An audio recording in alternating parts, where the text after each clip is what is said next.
Driver എന്തൂസിയാസ്റ്റിക്സിന് പറ്റിയൊരു കാറായിട്ട് എനിക്ക് തോന്നുന്നില്ല. വണ്ടി ഇപ്പോൾ ആവറേജ് യൂസ് ചെയ്യുവാണെങ്കിൽ ഒരു ഫസ്റ്റ് ഇംപ്രഷൻ പറയുവാണെങ്കിൽ ഒരു എങ്ങനെ വിലയിരുത്താൻ വേണ്ടി ഒരു 4 ഔട്ട് ഓഫ് 5 വിലയിരുത്തുവാണെങ്കിൽ ഒരു 3.5 ഒക്കെ വണ്ടി കാണാതെ തന്നെ ബുക്ക് ചെയ്തു. പടം റിവ്യൂ ഫസ്റ്റ് റിവ്യൂ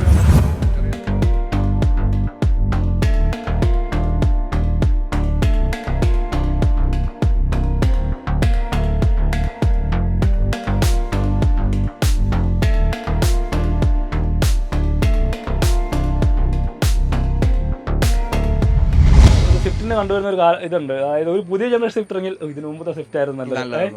ഇപ്പം ഇതിന് മുമ്പത്തെ ജനറേഷൻ വന്നപ്പോൾ അതിന് മുമ്പത്തെ ആ ഷേപ്പ് ആയിരുന്നു നല്ലത്. മാരുതി ഏറ്റവും കൂടുതൽ ഗ്യാരണ്ടി തരുന്ന ഒരു ഘടകമാണ് മൈലേജ്. അതൊരിക്കലും അവർ നിരാശപ്പെടുത്താറില്ല എന്നുള്ളതാണ്. ഇതുവരെ നിരാശപ്പെടുത്തിയിട്ടില്ല. ഫ്രണ്ട്സ് എല്ലാവർക്കും നമസ്കാരം. അപ്പോൾ നമ്മുടെ ഇന്നത്തെ പുതിയ ഗസ്റ്റ് എന്ന് പറയുകയാണെങ്കിൽ പുതിയ മാരുതി സ്വിഫ്റ്റ് ആണ്. ഇപ്പോൾ അറിയാം, അത്യാവശ്യം മോഡിഫിക്കേഷനുമായിട്ട് സ്വിഫ്റ്റ് തന്നെ കളത്തിലിറങ്ങിയ സ്വിഫ്റ്റ് അല്ലേ. അപ്പോൾ അതിൻ്റെ ഓണർ ജേക്കബ് തോമസ് സാറാണ്. സാറിന് നമുക്ക് വീട്ടിലേക്ക് സ്വാഗതം ചെയ്യാം. സാർ, നമ്മുടെ വീട്ടിലേക്ക് സ്വാഗതം. Thank you. അപ്പോൾ നമ്മുടെ പുതിയ സ്വിഫ്റ്റ് സ്വന്തമാക്കിയല്ലേ? അതെ. ശരിക്കും ഒരു ഭയങ്കരമായിട്ടൊരു മാറ്റമായിട്ട് പുതിയ സ്വിഫ്റ്റ് കളത്തിൽ ഇറങ്ങിയല്ലേ? ഉണ്ട്, അത്യാവശ്യം മാറ്റങ്ങളുണ്ട്. എനിക്ക് തോന്നുന്നത് ഓൾമോസ്റ്റ് ആദ്യത്തെ ഇത് തന്നെ ആയിരിക്കുമല്ലോ കോട്ടയം പത്തനംതിട്ട. ഞാൻ റാന്നി ഷോറൂമിൽ നിന്ന് എടുത്തു. ആദ്യത്തെ ഫസ്റ്റ് വണ്ടിയാണ്. ആദ്യം തന്നെ ഫസ്റ്റ് വണ്ടിയാണ്. അതെ. അത് നമ്മുടെ ഈ സ്വിഫ്റ്റ് ഇപ്പം സാർ വേറെ വണ്ടി യൂസ് ചെയ്യുന്നുണ്ടോ? ഉണ്ട്, എനിക്ക് കിയ ഉണ്ട്. കിയ സെൽറ്റോസ് ഡീസൽ സെൽറ്റോസ് ഉണ്ട് അല്ലേ? അപ്പം ഈ സെൽറ്റോസിൽ നിന്ന് അല്ലെങ്കിൽ ഒരു സ്റ്റാൻഡ് ബൈ വണ്ടി പോലെയാണോ അത്? അതായത് എനിക്ക് ഒരു വണ്ടി ഉണ്ട്. അപ്പം പിന്നെ എൻ്റെ ഫാദറിന് യൂസ് ചെയ്യാൻ ഒരു ചെറിയ വണ്ടി വേണം. അപ്പോൾ അങ്ങനെ ഒരു കൺസെപ്റ്റ്. നേരത്തെ ഒരു വണ്ടി ഉണ്ടായിരുന്നു, വാഗണാർ ഓട്ടോമാറ്റിക് ആയിരുന്നു. മാറിയപ്പോൾ ഒരു വണ്ടി എടുക്കണം എന്നുള്ളൊരു ഇതിൽ എടുത്തതാണല്ലേ? അപ്പോൾ ഇത് ഓട്ടോമാറ്റിക് ആണ്? ഓട്ടോമാറ്റിക് ഇസഡെക്സ് അല്ലേ? ഇസഡെക്സ്. ഇപ്പോൾ ഏകദേശം കിലോമീറ്റർ എന്തോ ആയിട്ടുണ്ട്? ഇപ്പോൾ 1000 കിലോമീറ്ററിന് ആയിട്ടുണ്ട്. ഫസ്റ്റ് സർവീസിലോട്ട് ആയിട്ടുണ്ട്. നമ്മളിപ്പോൾ ഒരു യൂസർ റിവ്യൂ എന്നതിന് ഇപ്പോൾ ഒരു ഫസ്റ്റ് ഇംപ്രഷനാണ് നമ്മുടെ എങ്ങനെയുണ്ട് പുതിയ സ്വിഫ്റ്റ് എടുത്തിട്ടെന്ന്. അപ്പം ഇത് സ്വിഫ്റ്റ് എന്ന് പറയുമ്പോഴത്തേക്കാണ് വേറെ വണ്ടികൾ നോക്കിയായിരുന്നോ ഈ സെഗ്മെന്റിൽ? ഞാൻ 1-2 വണ്ടികൾ ഇങ്ങനെ നോക്കി. അപ്പോൾ ഞാൻ ഒത്തിരി അങ്ങോട്ട് ഇൻവെസ്റ്റ് ചെയ്യാൻ ഞാൻ ഉദ്ദേശിച്ചിരുന്നില്ല. അപ്പോൾ ഒരു ബേസിക് ആയിട്ടുള്ള ഒരു വണ്ടി എന്നാൽ കാര്യങ്ങളെല്ലാം നടന്നു പോകണം എന്ന ഉദ്ദേശത്തിൽ തന്നെയാണ് ഒരു ബേസ് വണ്ടി. അതെ, ബേസ് എന്ന് വെച്ചാൽ തീരെ ബേസും അല്ല, അതിൻ്റെ അകത്ത് അത്യാവശ്യം ഫീച്ചേഴ്സ് ഒക്കെ ഉണ്ട്. എല്ലാ ഫീച്ചേഴ്സും തന്നെ ഉണ്ട് ഇതിനകത്ത്. ഇപ്പം അത്യാവശ്യം നല്ല അപ്ഡേഷൻ. അതെ, അത്യാവശ്യം അപ്ഡേഷൻ ഉണ്ട്. അപ്ഡേഷൻ വന്നിട്ടുണ്ട്. അപ്പോൾ മാരുതി എന്നുള്ള ചിന്ത വേറെ നോക്കിയായിരുന്നു? അപ്പോൾ ഈ സെൽറ്റോസ് കുറച്ചുകൂടെ പ്രീമിയം വണ്ടിയാണ്. അപ്പം ആ സെഗ്മെന്റിലൂടെ അല്ല ടാറ്റയോ അല്ലെങ്കിൽ വേറെ ചോയ്സ് വല്ലതും ഉണ്ടായിരുന്നു? ഞാൻ ആൾട്രോസ് ഒന്ന് നോക്കിയായിരുന്നു.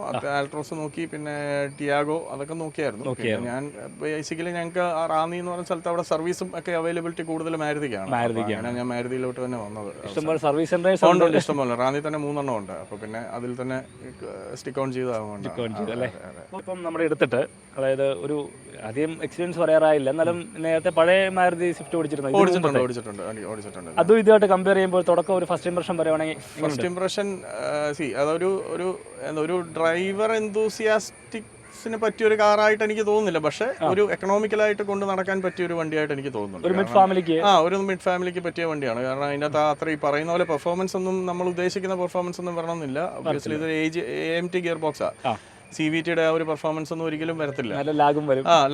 നല്ല ലാഗ് ആയിരുന്നു പഴയ AMT-ക്ക്. വാഗണാർ ആണെങ്കിൽ അത് AMT ആയിരുന്നു. അത് വെച്ച് കമ്പയർ ചെയ്യുമ്പോൾ വളരെ മെച്ചപ്പെട്ടിട്ടുണ്ട് ഈ ഗിയർ ബോക്സ്. പക്ഷേ എന്നാലും ലാഗ് ഉണ്ട്. ലാഗ് ഇല്ലെന്ന് പറയാൻ പറ്റത്തില്ല. മറ്റേ വണ്ടിയൊക്കെ വെച്ച് നോക്കുമ്പോഴത്തേനും അത്യാവശ്യം ലാഗ് ഉണ്ട്. AMT ആണല്ലോ.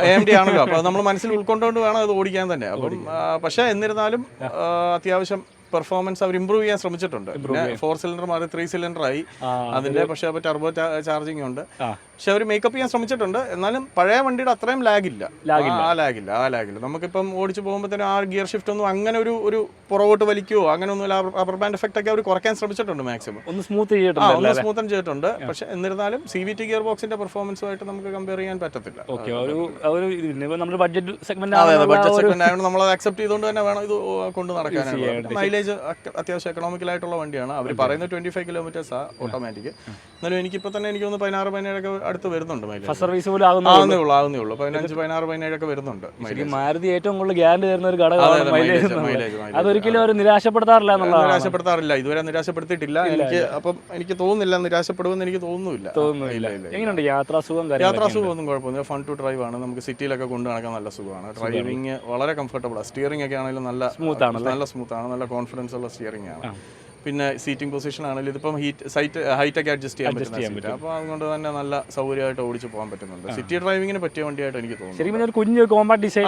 അതെ കോമ്പാക്ട്, പക്ഷേ നീളം കൂടിയിട്ടുണ്ട്. അവരുടെ കണക്കനുസരിച്ച് എത്ര മില്ലിമീറ്റർ നീളം കൂടിയിട്ടുണ്ട്. അതെ, നമുക്കത് ഫീൽ ചെയ്യത്തില്ല. പക്ഷെ അവർക്ക് കണക്കാണല്ലോ, കണക്ക് അനുസരിച്ച് എന്തോ ചെറിയൊരു വ്യത്യാസമൊക്കെ വന്നിട്ടുണ്ടെന്ന് പറയുന്നു. പക്ഷേ എന്നിരുന്നാലും തീരെ ചെറുതൊന്നുമല്ല. ഡിക്കി ബാക്ക് സീറ്റിലൊക്കെ നല്ല സ്പേസ് ഒക്കെ ഉണ്ട്, അത്യാവശ്യം സ്പേസ് ഒക്കെ ഉണ്ട്. ഈ പറയുന്ന പോലെ തന്നെ ഈ മാരുതിയുടെ ജിംനി ഭയങ്കര ചെറുതാന്ന് കാണുന്നു, പക്ഷെ അതിനകത്ത് കയറി ഇരുന്ന് കഴിഞ്ഞാൽ അത്യാവശ്യം വലിപ്പം തോന്നും വണ്ടിക്ക്. ആ ഒരു ഡിഫറൻസ് എനിക്ക് തോന്നുന്നു മാരുതിയുടെ അകത്തോട്ട് കയറുമ്പോഴാണ് അവർ പണ്ട് തൊട്ടേ അവർ ഫോളോ അപ്പ് ചെയ്യുന്ന. എനിക്ക് തോന്നുന്നു മിനി കൂപ്പർ സ്റ്റൈലോട്ട് അവർ ശ്രമിച്ചിട്ടുണ്ട്. ശരിക്കും കംഫോർട്ട് എങ്ങനെയുണ്ട്? അതായത് പിൻസീറ്റ് യാത്ര അല്ലെങ്കിൽ ഓവറോൾ ഒരു പിൻസീറ്റ് ഞാൻ ഇതുവരെ യാത്ര ചെയ്തില്ല ഉള്ളത് പറഞ്ഞു കഴിഞ്ഞാൽ. പക്ഷേ യാത്ര ചെയ്തവർ എൻ്റെ ഫാമിലിയൊക്കെ യാത്ര ചെയ്തിട്ട് കുഴപ്പമൊന്നുമില്ല. നമുക്ക് അത്യാവശ്യം കംഫർട്ടബിൾ ആണ് യാത്ര. തീരെ അങ്ങ് മോശമൊന്നും പറയുന്നത് തെറുപ്പോ അങ്ങനത്തെ കാര്യങ്ങളൊന്നുമില്ല. സ്വിഫ്റ്റ് പഴയ പ്രൂവൺ വണ്ടിയാണല്ലോ, അതിൻ്റെ അകത്ത് ഓൾറെഡി വണ്ടി ഓടി പ്രൂവ് ചെയ്ത വണ്ടിയാണ്. അപ്പോൾ അതുകൊണ്ട് തന്നെ അതിൻ്റെതായിട്ടുള്ള മെച്ചങ്ങളുണ്ട് ഇതിന്. ശരിക്കും പറഞ്ഞാൽ ഇവർക്ക് ഓൾറെഡി ഒരു സാധാരണ മിഡ് ഫാമിലിക്ക് കൊടുക്കാനുള്ള എല്ലാ സാധനങ്ങളും കൊടുത്തോണ്ട്. അതെ എനിക്ക് തോന്നുന്നു ഒരു ട്രെൻഡിങ് സേഫ്റ്റി എന്നുള്ള ട്രെൻഡിങ്. അതെ ഇതിപ്പോൾ 6 എയർ ബാഗ് ഉണ്ട്, 6 എയർ ബാഗ് ഉണ്ട്. പിന്നെ അവരുടെ എൻക്യാപ്പ് റേറ്റിംഗ് ഒക്കെ അവർ പറയുന്നുണ്ട്. ജാപ്പനീസ് എൻക്യാപ്പ് ആണെന്ന് തോന്നുന്നു. മറ്റേ പറയുന്ന ഒരു 4 സ്റ്റാറോ എന്തോ പറയുന്നുണ്ട്. വന്നിട്ടില്ല. പിന്നെ എന്നാ വെച്ചാൽ ഇന്ത്യയിലേക്ക് വരുമ്പോൾ അവർ മാറുന്നുണ്ട്, എന്നാണെങ്കിലും കുറച്ചൊക്കെ മാറ്റും.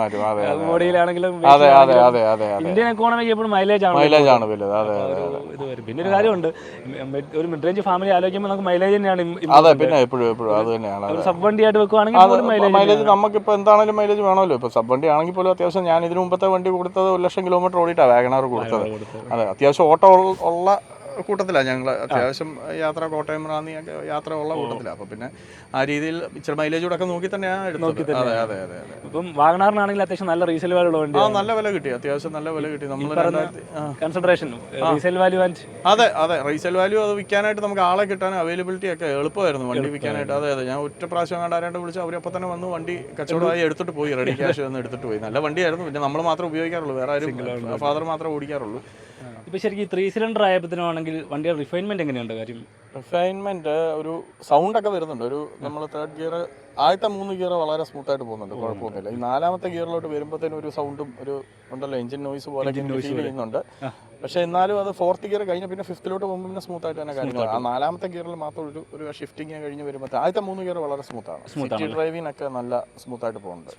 അധികം നോയ്സ് വരുന്നില്ല, വലിയ നോയ്സ് ഒന്നുമില്ല. വരുന്നില്ല. ശരിക്കും കാല് കൊടുക്കുന്ന പോലെ ഇരിക്കും. ഒരുപാട് കാല് കൊടുത്താൽ നോയ്സ് അതിനനുസരിച്ച് അകത്തോട്ട് കയറും. പിന്നെ AMDയുടെ ആ ഒരു ലാഗ് എന്താണെങ്കിലും ആ സൗണ്ടും കൂടെ വരും. എന്നാലും നമ്മൾ ഇതിനു മുമ്പത്തെ സ്വിഫ്റ്റ് ആണെങ്കിലും ഓട്ടോമാറ്റിക് ഓടിക്കുമ്പോൾ ഗിയർ ബോക്സിനുള്ള ഡ്രോബാക്സ് അത് വരുന്നുണ്ടല്ലേ.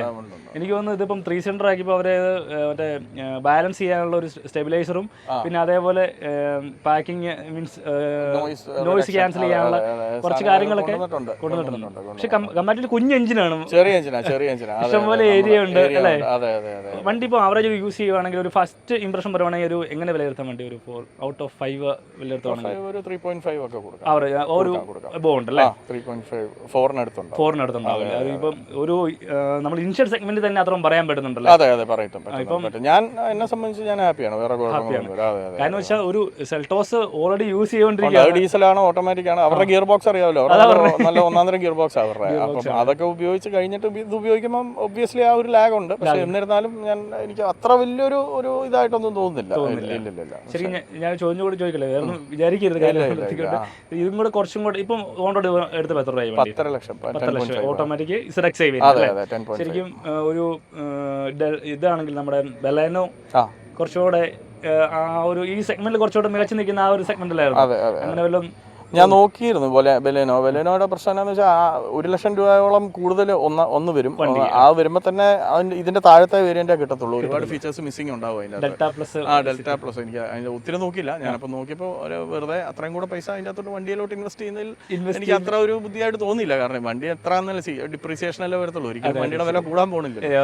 അപ്പോൾ എന്താണെങ്കിലും വിൽക്കുക എന്നുള്ള ഒരു കൺസെപ്റ്റുള്ളൂ. നമ്മൾ ഉപയോഗിക്കാവുന്നതിന്റെ മാക്സിമം ഉപയോഗിക്കുക, അതിനുശേഷം വണ്ടി മാറുക എന്നുള്ള ഒരു കൺസെപ്റ്റിലാണ്. അല്ലാതെ ഞാൻ അതിന്റെ ഒരു അത്ര മെറിറ്റിലോട്ട് പോയിട്ടില്ല. നോക്കിയിട്ടില്ല. ഇല്ല ഇല്ല ഇല്ല. പിന്നെ ഫാദറിന് യൂസ് അതെ അതെ, ആൾക്ക് ഞാൻ ഓടിച്ചു നോക്കിയാൽ പുള്ളി ആൾ ഓടിച്ചു, ഞങ്ങൾ രണ്ടും പോയി ഓടിച്ചു നോക്കിയപ്പം ഈസ് ഹാപ്പി. പിന്നെ നമ്മൾ വേറെ നോക്കേണ്ട കാര്യമില്ലല്ലോ. ഇല്ല ഇല്ല.